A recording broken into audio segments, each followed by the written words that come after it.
রাষ্ট্রে কাজ করবেন ঘোষণা দিয়ে আপনি কাজ করেন, বলেন নাই। আপনি সেদিন বলেছিলেন যে ছাত্ররা যেদিন বলবে সেদিন চলে যাবেন। এখন তো ছাত্র নাই, এখন ছাত্র বৈশ্য ছাত্র নাই, যারা ছিল তারা চলে গেছে নতুন রাজনৈতিক দলে। এখন তো নাকি কেউ আর বলারও নাই কবে যাবেন। এই সরকার তো প্রথম থেকেই রাজনৈতিক বিরোধী, রাজনৈতিক শক্তি বিরোধী, রাজনৈতিক বিরোধী শক্তি। এরা তো আজকে হালে পানি পাচ্ছে না বলে আজকে এত কিছু করতেছে। যদি হালে পানি পাইতো, যদি আজকে ইউএসএআইডি টাকা থাকতো, তাহলে তো এই অবস্থা হতো না। টুপি মাথায় দিয়ে গিয়া বক্তব্য দিয়া, উনি টুপি মাথায় দিয়ে বক্তব্য দিতে প্রমাণ করে দিলেন যে বাংলাদেশে একটা ইসলামিক শক্তির উত্থান হয়েছে। আমাদের ইতিমধ্যে তো কোন রাষ্ট্রপতিরা আমরা এইভাবে টুপি মাথায় দিয়ে গিয়া এই বক্তৃতা দেয় নাই। সেনাপ্রধান একটি সংবাদ সম্মেলন করে জানিয়েছেন প্রধানমন্ত্রী শেখ হাসিনা দেশ ত্যাগ পদত্যাগ করে দেশ ছেড়ে পালিয়েছেন। তিনি আরো জানিয়েছেন যে তিনি রাষ্ট্রপতির সঙ্গে আলোচনা করে একটি ইন্টেরিয়াম সরকার গঠন করবেন। কিন্তু আমার প্রশ্ন, সংবিধান মোতাবেক সেনাপ্রধান কিভাবে একটি ইন্টেরিয়াম সরকার গঠন করতে পারেন? এটা প্রশ্ন ছিল আমার 5 তারিখে। তারপরে শেষে বলেছিলাম যদি আলোচনা করে কোন সরকার গঠন করতেই হয় তাহলে অবশ্যই তা বিরোধী, বৈষম্য বিরোধী আন্দোলনকারী ছাত্র নেতাদের সঙ্গে আলোচনা করেই নিতে হবে, না হলে বুমেরাং হয়ে যেতে পারে। এটা আমি বলেছিলাম 5ই আগস্ট বিকাল 4টার সময় আমার এই ফেসবুক স্ট্যাটাসে। সেদিনই বলেছিলাম যে রাত আমরা পথ হারিয়ে ফেলতেছি, আমরা ভুল পথে চলে যাচ্ছি। কারণ এখানে শেখ হাসিনা পালিয়ে গেছে, এটা আমরা সবাই জানি। এই বক্তব্যটা সেনাপ্রধান দিয়েছেন। কেউ কিন্তু প্রশ্ন করলাম উনি পালালো কেন, পালালো কিভাবে, কিভাবে পালাতে পারলো, এই প্রশ্নটা কিন্তু আমরা কেউ করি নাই, এখনো কেউ করার চেষ্টা করতেছিলাম। যাই হোক, আপনি মারুফ সাহেব কথাটা বললেন, নির্বাচনের কথাগুলো বলছেন, আমাদের সম্মানিত প্রধান উপদেষ্টা সাহেব অনেক কথাই বলছেন, বলে যাচ্ছেন। আজকে তো এটা ডেঞ্জারাস কথা বলে ফেলেছেন পুলিশদের সামনে। এটা ভাবতেও আমি ভাবছি উনি বলেছেন, জানি না কি সেন্স উনি বলেছেন, যে উনি বলছেন বিশ্বের বাজারে পৃথিবীতে ওনারা আমরা নাকি বাংলাদেশ সবচেয়ে বড় খেলোয়াড়, আমাদের খেলা পৃথিবী এখন থেকে দেখবে। আমি জানি না উনি কি বলছেন, পুলিশে কি বুঝাতে চেয়েছেন এই বক্তব্য দিয়ে, কনফিউজিং। তবে আমি মনে করি এই সরকার প্রথম থেকে জাতিকে বিভ্রান্ত করার চেষ্টা করছে।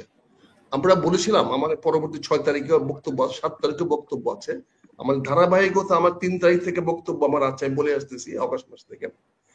আমরা বলেছিলাম যে আপনি ঘোষণা দেন, আপনি 4 বছর 5 বছর থাকবেন এবং রাষ্ট্রে কাজ করবেন, ঘোষণা দিয়ে আপনি কাজ করেন, বলেন নাই। আপনি সেদিন বলেছিলেন যে ছাত্ররা যেদিন বলবে সেদিন চলে যাবেন। এখন তো ছাত্র নাই, এখন ছাত্র বৈশ্য ছাত্র নাই, যারা ছিল তারা চলে গেছে নতুন রাজনৈতিক দলে। এখন তো নাকি কেউ আর বলারও নাই কবে যাবেন। তো উনি কথার ফাঁকে কিন্তু এটা হয়ে গেছে। উনি বলেছিলেন ছাত্ররা তাকে অ্যাপয়েন্টমেন্ট দিয়েছে, যেই ছাত্ররা তাকে নিয়োগ দিয়েছে সেই ছাত্ররা কিন্তু এখন আর নাই, তারা ছাত্রত্ব ছেড়ে দিয়ে তারা রাজনৈতিক দলে চলে গেছে। এখন নাকি কে বলবে? আর এই সরকার যদি নির্বাচন দিবে, আজকে সারা বাংলাদেশে সবাই জানে, এই নির্বাচন যদি এখন সুষ্ঠু অভাব ভালোভাবে হয় তাহলে যে কোনো 2টা দলেরই জয়লাভ করার সম্ভাবনা সবচেয়ে বেশি। একটা সবাই বলছে বিএনপি, আর একটা বলছে জামাত ইসলাম।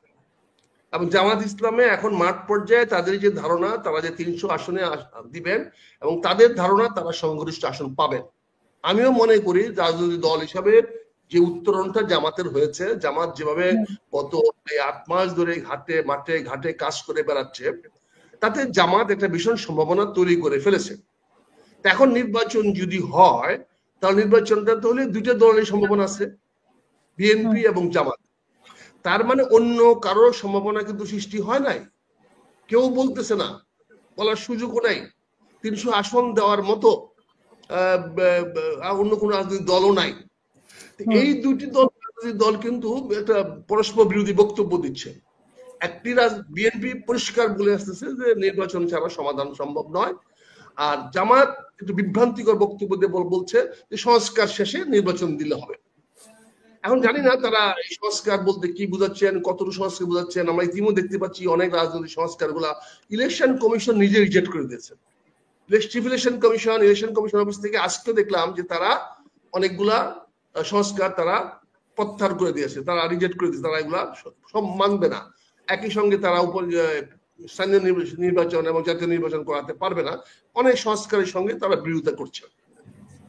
তার মানে এই সরকার যদি নির্বাচন দেয় তাহলে দুইটি রাজনৈতিক দলের জয়ের সম্ভাবনা আছে। কাজে যদি তার সদিচ্ছা থাকতো, যদি তারা মনে করতো যে রাজনৈতিকভাবে বাংলাদেশের সমাধানগুলো সম্ভব এবং এই দুটি রাজনৈতিক দল সমাধান দিতে পারবে, তাহলে তো তাদের উচিত ছিল বা তারা বুদ্ধিমানের কাজ হতো যে নির্বাচন দিয়ে তাদের হাতে ছেড়ে দেওয়া। আপনি সজীব সাহেবের বক্তব্যে দেখবেন উনি বলেছেন উনি তারেক সাহেবের সঙ্গে কথা বলেছিল সেদিন 5ই আগস্ট। সেদিন তারেক সাহেব অফার করেছিলেন ক্ষমতা নেওয়ার জন্য, কিন্তু তারেক সাহেব উনি বিনয়ের সঙ্গে বলছেন না, আমি এখন রাজনীতিতে ক্ষমতা নিব না, আপনারা তত্ত্বাবধায়ক সরকার গঠন করেন, সেই সরকার যত তাড়াতাড়ি সম্ভব নির্বাচন দেখ, সে নির্বাচনে আমরা তখন জাতীয় সরকার বা গঠন করব, সবাইকে মিলে গঠন করব, কিন্তু সেটা নির্বাচনের মাধ্যমে। তারেক সাহেব অত্যন্ত স্পষ্ট সে কথাগুলো বলেছেন, যে এই কথাগুলা তুলে ধরেছেন সজীব সাহেব গতকালকে, যদি অন্যভাবে বলার চেষ্টা করেছেন, কিন্তু তারেক সাহেব তো পরিষ্কার বলেছেন যে একটি অন্তর্বর্তী সরকার বা তত্ত্বাবধায়ক সরকার গঠন করেন আপনারা সবাই মিলে, সেই সরকার একটা সুষ্ঠু নির্বাচন দেখ, তারপরে আমরা জাতীয় সরকার গঠন করব। তারেক সাহেব এখন বলে আসতেছেন যে উনি জাতীয় সরকার গঠন করবেন। এমনও তো হইতে পারত যে নির্বাচনের পরে জনাব তারেক রহমান ইউনূস সাহেবের নেতৃত্বে জাতীয় সরকার গঠন করে দিতে পারতেন। উনি তো বাংলাদেশে আসেন নাই, উনি তো নির্বাচনের পরেও ইউনূস সাহেবের নেতৃত্বের জাতীয় সরকার গঠন করে দিতে পারতেন, সেখানে সকল রাজনৈতিক দলগুলো থাকতে পারতেন। এই সম্ভাবনা তো সৃষ্টি হয়েছিল, এই সম্ভাবনা তো আছে, এখনো আছে। কিন্তু আমরা সেই পথে না হেঁটে আমরা এই সরকারকে রাজনৈতিক শক্তিগুলার একটা প্রতিপক্ষ দাঁড় করে ফেলছি, এবং এখানে দেখতে পাচ্ছি এই সরকার প্রকাশ্য দিন প্রতিদিন আস্তে আস্তে বিএনপির বিরুদ্ধে দাঁড়িয়ে যাচ্ছে। তারা তাদের বক্তব্যে, কথায়, বার্তায়, বিশেষ করে সরকার তো কোনো রাজনৈতিক দল থেকে আসেনি, তাহলে কেন বিএনপির পক্ষ থেকে একটা পক্ষ হয়ে যাচ্ছে বা একটা রাজনৈতিক ভূমিকা নিয়ে নিচ্ছে? হয়ে যাচ্ছে তো। আজকে তো নেতারা কি বলছে, তাদের বক্তব্য তো প্রতিটা দিনই তাদের বিএনপির সঙ্গে দ্বিমত পোষণ করতেছে, বিএনপির কোনো বক্তব্যকে তারা কোনো গ্রাহ্যে নিচ্ছে না। মানে পেছনের কারণটা কি? কারণটা কি তাদের অন্তর্নিহিত ভাব, তারা তো এনটি বিএনপি, এটা তো এনজিও সরকার। এই সরকার তো প্রথম থেকেই রাজনৈতিক বিরোধী, রাজনৈতিক শক্তি বিরোধী, রাজনৈতিক বিরোধী শক্তি। এরা তো আজকে হালে পানি পাচ্ছে না বলে আজকে এত কিছু করতেছে। যদি হালে পানি পাইতো, যদি আজকে ইউএসএআইডির টাকা থাকতো, তাহলে তো এই অবস্থা হতো না। আজকে যদি ট্রাম্প সাহেব যদি এই রাজনৈতিক যদি পৃষ্ঠপোষকতা করতো, তাহলে তো আজকে অন্য কিছু হইতো। কাজেই আমি বলতেছি এই সরকার ইচ্ছাকৃত ভাবে বিএনপির বিরুদ্ধে অবস্থান নিচ্ছে, যেটা দেশের জন্য মঙ্গলজনক হবে না, এটা দেশের জন্য হবে না। আজকে রাজ্জাক ভাই সেদিন আমরা আলোচনা করেছি, সেদিন আমরা একমত হয়েছি যে আজকে বাংলাদেশে এই মুহূর্তে ইউনূস সাহেবের বিকল্প নাই। ওনার নেতৃত্ব এখন না থাকলে দেশে নেতৃত্বহীন হয়ে যাবে, একটা বিশৃঙ্খল অবস্থা সৃষ্টি হবে। কাজে উনি তো এই জিনিসগুলা পরিষ্কার করবেন, এবং উনি যদি এই ধরনের বিচ্ছিন্ন বক্তব্য দেন, উনি যে সমস্ত বক্তব্যগুলো দিচ্ছেন সেই বক্তব্যগুলা যদি এরকম মানে অস্পষ্ট এবং বিভ্রান্তিকর হয়, তাহলে আমাদের এত বড় সম্মানজনক বক্তব্য ব্যক্তিকে তার বিষয়টা নিয়ে আলোচনা করতে গেলে আমাদের তো কষ্ট হয়। কারণ আমরা ওনার সমালোচনা কেন করবো? আমরা তো ওনার পক্ষে কথা বলবো, ওনার বক্তব্যকে আমরা তুলে ধরবো। কিন্তু উনি যে সমস্ত বক্তব্যগুলো দেন, এই বক্তব্যগুলো তো ডেঞ্জারাস। উনি দেখেন একটা কি করলেন, রাজনীতিবিদ নাহরি কি করলেন, আপনি রোহিঙ্গারা মায়ানমারের অধিবাসী, তারা মায়ানমারবাসী, তাদের সঙ্গে বাংলাদেশের কোনো সম্পর্ক নাই, তারা বাঙালি না।